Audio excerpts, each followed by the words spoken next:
until you hear the reason that a nurse in England has had her nursing license suspended for 18 months by the Nurse Midwifery Council after a panel found her guilty of misconduct for picking a med up off the floor that had fallen on the floor and then giving it to the patient.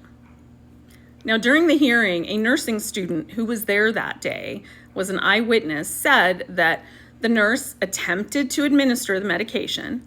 This patient, who was known to be aggressive and challenging, purposely spit it out onto the floor.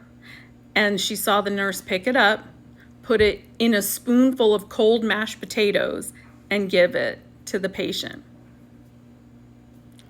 Yikes. So they said that this is considered abuse and neglect of a vulnerable person. This happened at a 10-bed complex care facility for women with learning disabilities.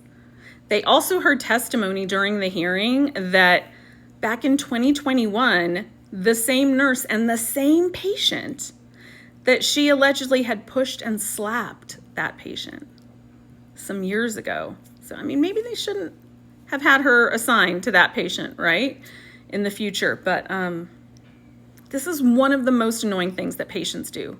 You know, it's very frustrating. You give them their meds, they will spit it on the floor purposely, or they drop all, you know, they insist on holding it themselves, even though you know they can't. They insist, and then they drop them on the floor. Like, it's so frustrating when they do this, but you can't pick it up off the floor and give it back to the patient.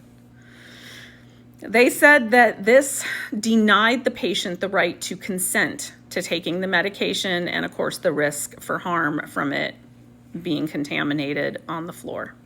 So she was struck off, as the British call it, which means basically her name has been permanently removed from the professional register by the Nurse Midwifery Council, and it prevents them from working as an RN or midwife there.